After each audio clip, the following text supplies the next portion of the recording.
Assalamualaikum warahmatullahi wabarakatuh. Perkenalkan, nama saya Fahrul Ilman, NIM 1120061, kelas HKIB, jurusan Hukum Keluarga Islam. Di sini saya akan menjelaskan tentang materi jarimah hudud, jarimah kisos dan diat, reformasi dan falsifikasi hukum Islam di Indonesia di mata kuliah Fikih Jinayah, pengampu Bapak Fauzan MSI.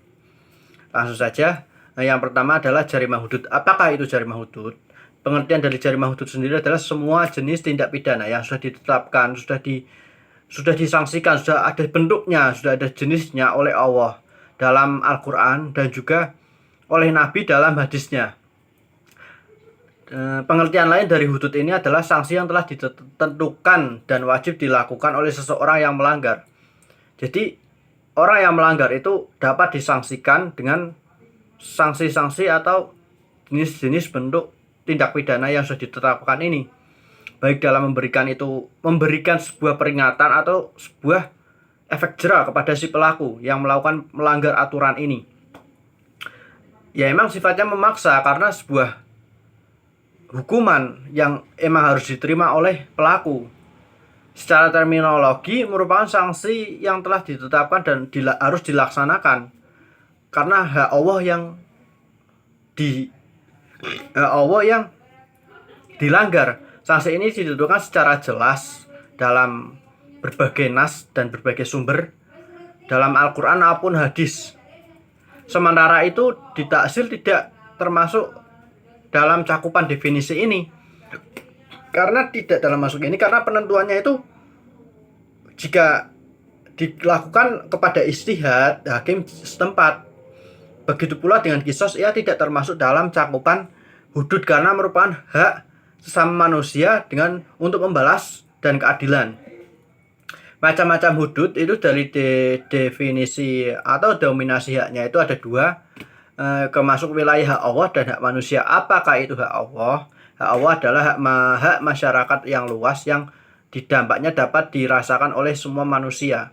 Kemudian hak manusia, apakah itu hak manusia? Hak manusia adalah hak yang terkait dengan manusia sebagai individu di dunia ini, bukan sebagai warga masyarakat. Hak yang dimiliki secara individu oleh manusia itu, ya seperti hak hidup, hak mengeluarkan pendapat, itu hak manusia. Kemudian hudud sendiri meliputi macam-macam tindak pidana ya, antara yang saya bisa sebutkan 7 emang dalam makalah yang saya baca atau yang saya apalkan ini, yaitu 7. Yang pertama adalah zina, qadzaf, kemudian meminumkan khamr, mencuri, merampok atau mengganggu keamanan, murtad, keluar dari keimanan, pemberontakan. Ya emang harus dilawan. Ya, kemudian apakah itu pengertian dari zina? Zina sendiri adalah sebuah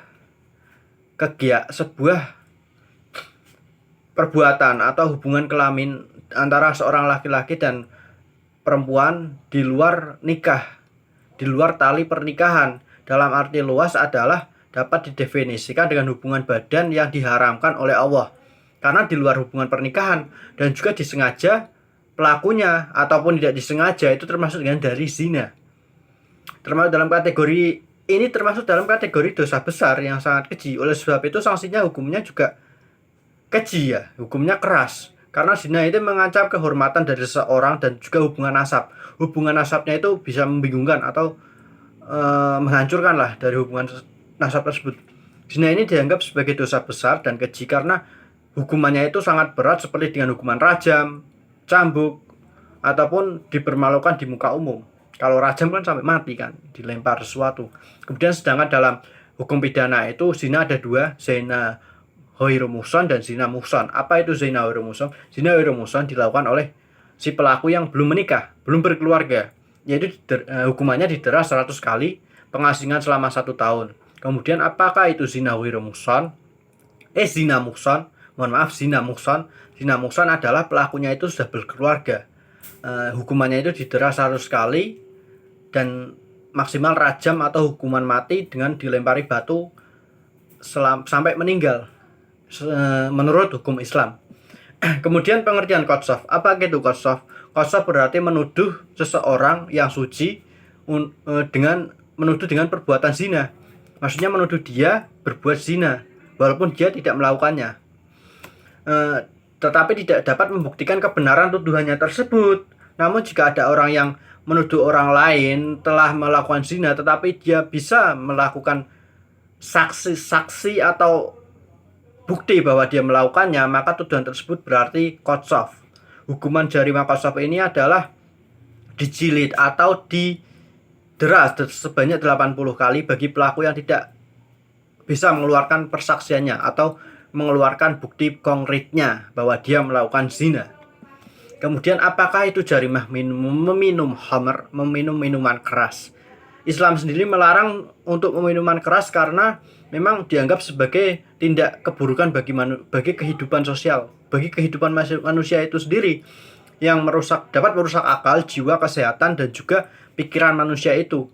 Juga hartanya itu nanti juga terusik, bahwa dikatakan keburukan karena manfaatnya itu tidak seimbang dengan bahayanya. Bahayanya itu lebih besar dari manfaatnya. Jadi hukuman dari minuman khamr ini menurut Imam Syafi'i didera selama 40 kali. Akan tetapi bisa di 80 kali jika hakim memutuskan bahwa itu perlu didera sebanyak itu. Berarti hukumannya itu 40 kali dera dan 40 kali dera ya 80 kali dera ya jadinya ya. Kemudian apakah itu jarimah sarikah? Yaitu perbuatan mencuri barang dari milik orang lain dengan cara diam-diam, dengan cara sembunyi-sembunyi. Pengertian dari syariatnya itu yang dipikirkan dari ulama-ulama yaitu harta yang diambil oleh pelaku dalam keadaan sembunyi-sembunyi, diam-diam di tempat penyimpanan yang biasa tanpa alasan yang dapat ditoleransi. Kemudian hukuman dari pelaku pencuri ini yaitu berdasarkan surat Al-Maidah ayat 38 yaitu potong tangan seperti hukum Islam yang ada di Arab Saudi. Kemudian jarimah riddah secara terminologi itu bisa dikatakan yaitu kekafiran manusia atau keluarnya iman kita dari Islam menjadi murtad. Itu yang namanya dengan jarimah riddah. Dapat dipahami bahwa hukum Islam ridha ini sebagai keluar dari agama Islam menuju kekafiran, baik dengan niat, ucapan ataupun dengan tindakan, baik dimaksudkan sebagai senda gurau. Walaupun kamu bercanda, akan tetapi kamu bisa dikatakan jarimah ridha dengan sikap permusuhan karena satu keyakinan tersebut. Hukuman untuk pelaku ridha ini yaitu dibunuh, yaitu maksimal dibunuh. Dalilnya itu sudah ada bahwa benar sanksi dunia pelaku ridha yaitu dihukum secara hadis dan diriwayatkan dari banyak versi ya. Banyak, paling terkenal dan sahih di antara hadis-hadis tersebut menurutnya itu adalah hadis yang diriwayatkan oleh Abdullah bin Abbas. Kemudian apakah itu jarimah hudud bugoh? Perbuatan bugoh, jarimah hudud ini, bugoh ini secara definisi mengarahkan kepada sebuah kejahatan politik. Maka konsekuensinya adalah hukum pidana Islam, yaitu dengan berbagai kategori dalil adalah perbuatan yang dilarang, yang pada akhirnya itu harus diperangi. Secara fikih berkaitan dengan penyebutan kata al-baghyu adalah sebuah perbuatan atau melawan pemerintah atau pemimpin negara, serangan politik yang emang harus diperangi untuk ini agar negara tersebut menjadi satu, tidak pecah belah. Kemudian jarimah hudud hirabah atau yang bisa dikatakan perampokan, yaitu pengambilan harta dengan cara kekerasan, dengan mengganggu keamanan, mengganggu kenyamanan ke masyarakat. Hukuman tersebut adalah yang diterima oleh si pelaku adalah dibunuh atau disalib atau dipotong tangan, kakinya secara berseling dan diasingkan. Kemudian kita untuk jarimah hudud cukup sekian. Kemudian kita masuk ke bab 2 yaitu jarimah qisas dan diyat. Pengertian sendiri dari jarimah qisas dan jarimah diyat itu jarimah qisas diyat adalah perbuatan-perbuatan yang diancam dengan hukuman yang sudah hukuman dengan qisas atau hukuman diyat. Hukumannya itu yang berupa diyat, hukuman yang telah ditentukan batasannya. Ditentukan tidak mempunyai batas terendah ataupun batas maksimalnya. yaitu tetapi menjadi hak perseorang tersebut dengan pengertian bahwa si korban bisa memaafkan si pelaku jika si korban memaafkannya. Berarti hukuman yang diterima dari si pelaku itu tersebut dihapus jika si korban memaafkan si pelaku tersebut, maka hukumannya menjadi dihapus. Kemudian adapun arti dari kisos secara terminologi yaitu dikemukakan oleh para ulama, yaitu menggenakan sebuah tindakan kepada pelaku persis seperti tindakan yang dilakukannya oleh si pelaku tersebut. Misalnya menjatuhkan sanksi hukum kepada pelaku tindak pidana sama persis dengan tindakan pidana yang dilakukannya. Misalnya nyawa ya dibalas dengan nyawa, anggota tubuh dibalas dengan anggota tubuh. Misal anggota tubuh dipotong, ya anggota tubuhnya si pelaku dipotong. Yang paling mengerikan yaitu nyawa dibalas dengan nyawa, itu secara hukum pidana Islam. Kemudian macam-macam jarimah kisos dan jihad itu ada 5 kejahatan akibat hukum jarimah kisos ini. Antara lain adalah pembunuhan disengaja, pembunuhan tidak disengaja, pembunuhan yang menyamai disengaja, pembunuhan yang tidak pencederaan sengaja, dan pencederaan yang tidak disengaja. Kemudian pengertian dari pembunuhan disengaja ini apa? Yaitu perampasan nyawa seseorang yang dilakukan dengan sengaja, yaitu direncanakanlah si pelaku membunuh korbannya. Itu merencanakan untuk membunuh, yaitu pembunuhan yang disengaja. Bagaimana dapat dikatakan pembunuhan ini dilakukan disengaja? Yaitu jika yang dibunuh adalah manusia yang diharamkan oleh Allah untuk dibunuh, kemudian perbuatan ini membawa kematian, kemudian bertujuan untuk menghilangkan nyawa si korban. Emang dari awalnya itu sudah direncanakan untuk membunuh, yaitu termasuk dari pembunuhan sengaja. Kemudian pembunuhan yang menyamai sengaja, maksudnya itu pembunuhan yang mendekati sengaja, tapi ini tidak disengaja. Seperti pembunuhan seperti ini adalah yang dilakukan adalah bukan objek yang dimaksud, tetapi tidak menghendaki kematian korban. Jadi kesengajaan mungkin sekedar pelajaran lah bagi korban, tidak termasuk untuk menghilangkan nyawa, tetapi kebablasan lah jadinya ya menghilangkan nyawa. Pembunuhan ini tidak menyebabkan kisos, tetapi wajib membayar diyat mughalabah sebesar yang bisa diangsur selama 3 tahun yang dibayarkan oleh kerabat korban. Dikenai sanksi diyat mughalabah dengan tuduhan disengaja, hanya tidak dikenakan hukum kisos. Kemudian pembunuhan yang tidak disengaja. Apa itu pembunuhan yang tidak disengaja? Yaitu kesalahan yang dalam berbuat sesuatu yang mengakibatkan kematian seseorang. Walaupun disengaja, perbuatan tersebut tidak ditujukan kepada korban tersebut. Jadi matinya korban itu tidak diniati untuk dibunuh. Jadi kita melakukan perbuatan, tetapi kita tidak ada niatan untuk membunuh, hanya mengefek jerah. Tetapi kebablasan jadi ini dibunuh. Niatnya orang dibunuh tapi dibunuh. Adapun pembunuhan tidak disengaja apabila seseorang misal melempar sesuatu, melempar batu, atau menyimpan batu di atas pintu. Ada orang lewat dan batu itu mengenai orang tersebut dan meninggal, dan itu menyebabkan terbunuh. Jenis ini tidak menyebabkan adanya kisos, ia hanya harus membayar diyat mughalafah kepada ahli warisnya korban dan dapat diangsur selama 3 tahun.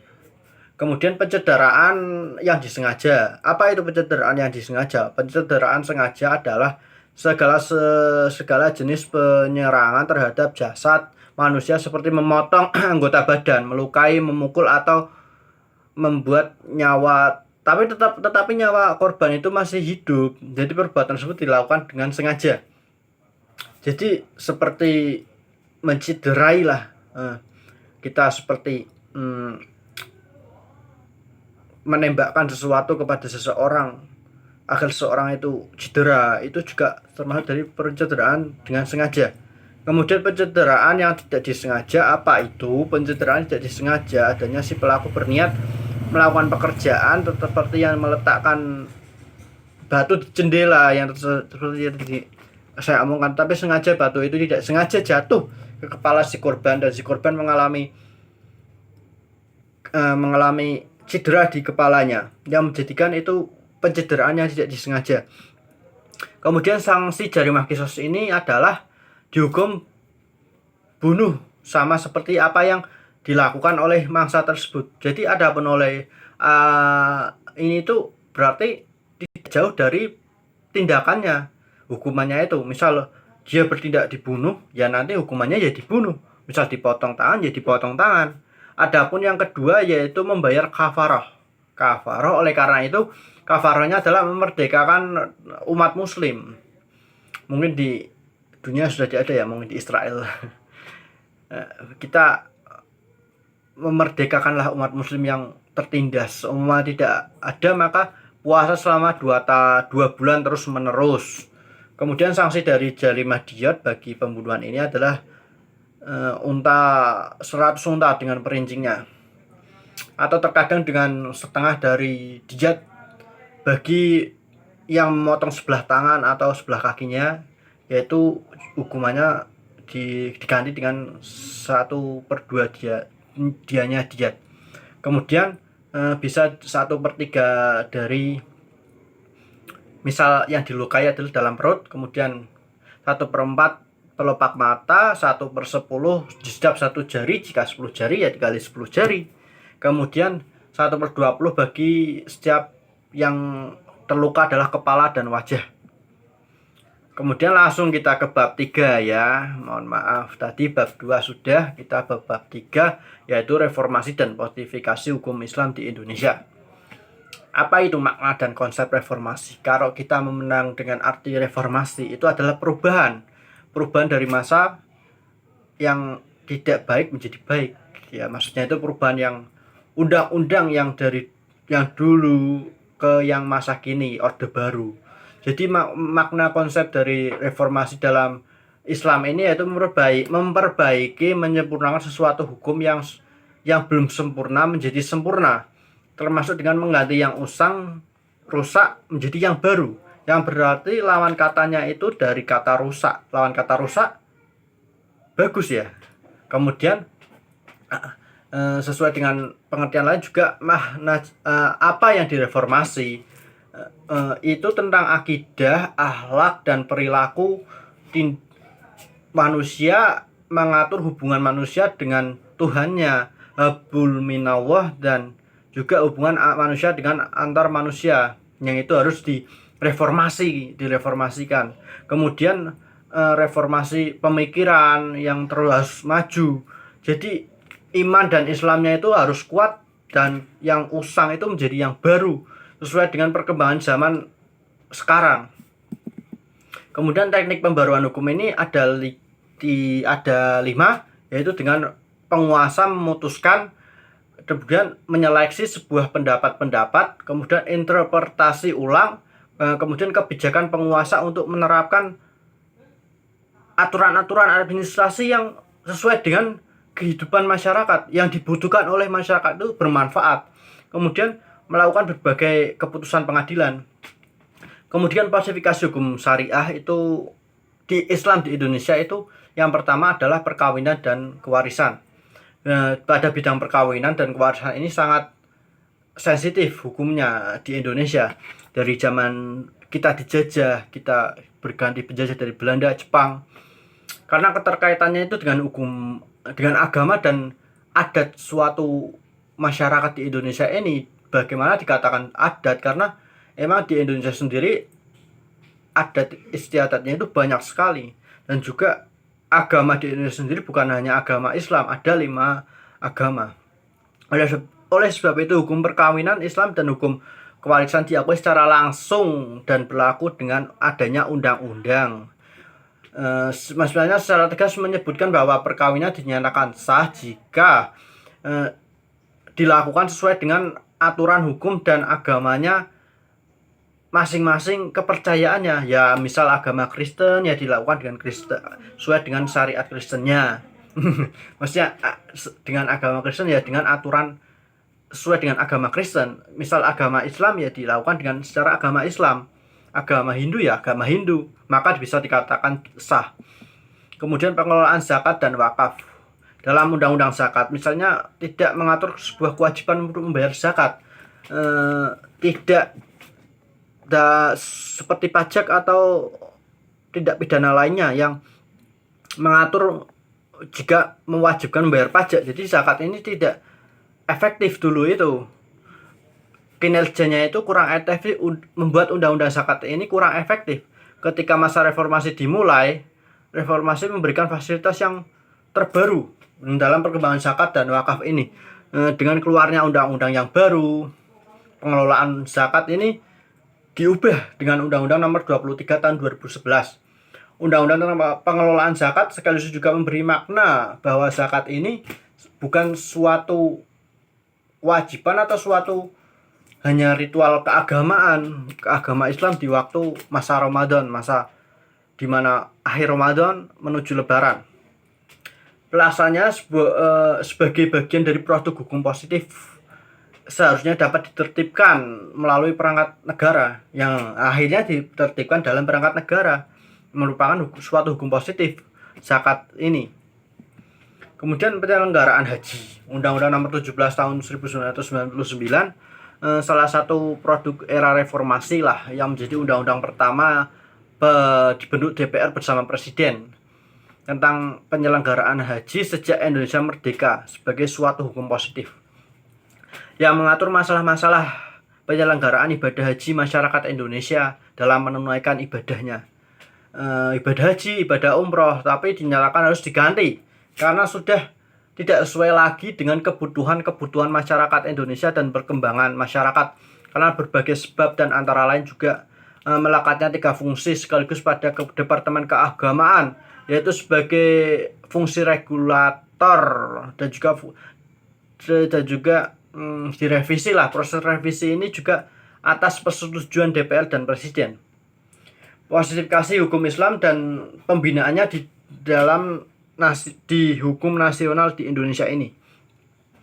Pembangunan hukum nasional secara garis besar memang bersumber pada hukum agama, adat, dan hukum dari luar, yang termasuk ya khususnya dari daerah barat, di mana Belanda pernah menjajah Indonesia dan membuat undang-undang. Untuk membuat sebuah undang-undang harus dibutuhkan tiga bahan pokok yang digunakan. Salah satunya adalah hukum Islam. Ketika kita berbicara dengan hukum Islam, mengenai positifikasi hukum Islam, maka sewajarnya, sasaran utamanya adalah pembuatan undang-undang tersebut yang menjadikan hukum Islam sebagai bahan pokok pembuatan undang-undang. Mencakup juga pengertian lainnya luas, termasuk putusan-putusan dan kebiasaan, doktrin, dan juga dengan kehakimannya itu ada di hukum Islam. Kemudian terdapat 3 bentuk dalam memfusikan hukum Islam dalam pembinaan hukum nasional ini. Yang pertama adalah menjadikan hukum Islam sebagai hukum positif. Hukum positif yang hanya berlaku bagi warga negara yang beragama Islam. Kedua, memfusikan hukum Islam dengan cara mengekspresikan materi hukum Islam ini atau prinsip-prinsip dan moralitas yang diintegritaskan dalam hukum nasional yang akan berlaku bagi semua warga negara. Jadi maksudnya itu hanya berlaku bagi warga negara, bagi warga yang beragama Islam itu bisa menjadikannya hukum Islam itu sebagai acuan lah. Kemudian yang kedua, dengan cara mengekspresikan materi hukum Islam tersebut, memoralitaskan, menyamakan sebagai sumber dari undang-undang untuk menjadikan agar hukum Islam tersebut berlaku bagi semua warga negara. Kemudian tujuan dari hukum Islam tersebut apa? Bisanya menjadi dari sumber dari pembuatan undang-undang. Yang pertama adalah mewujudkan kemaslahatan, keadilan, dan juga kasih sayang, mencakup 5 aspek. 5 aspeknya itu apa saja? Yang pertama adalah agama, akal, jiwa, kehormatan, dan juga harga benda. Kemudian harta benda seperti tadi ada wakaf, warisan, dan lain-lain. Kemudian hakikat yang terdapat dalam suatu aturan tertentu dalam hukum Islam itu ada di dalam untuk mengolah pembuatan hukum undang-undang nasional ini. Jadi keterkaitannya antara hukum Islam dengan hukum nasional itu sangat erat hubungannya. Karena hukum nasional ini bersumber dari hukum Islam tersebut. Karena hukum Islam bisa memposisikanlah sebagai hukum bagi aturan-aturan bagi hukum-hukum bagi warga negara yang beragama Islam dan juga tidak beragama Islam. Mungkin cukup sekian dari saya penjelasan 3 materi untuk mata kuliah fikih jinayah ini. Mohon maaf jika ada kesalahan atau kekurangannya. Memang saya dapat menguasai materinya segitu ya. Mohon maaf jika ada kekurangan dan kesalahannya dalam menyampaikan materi.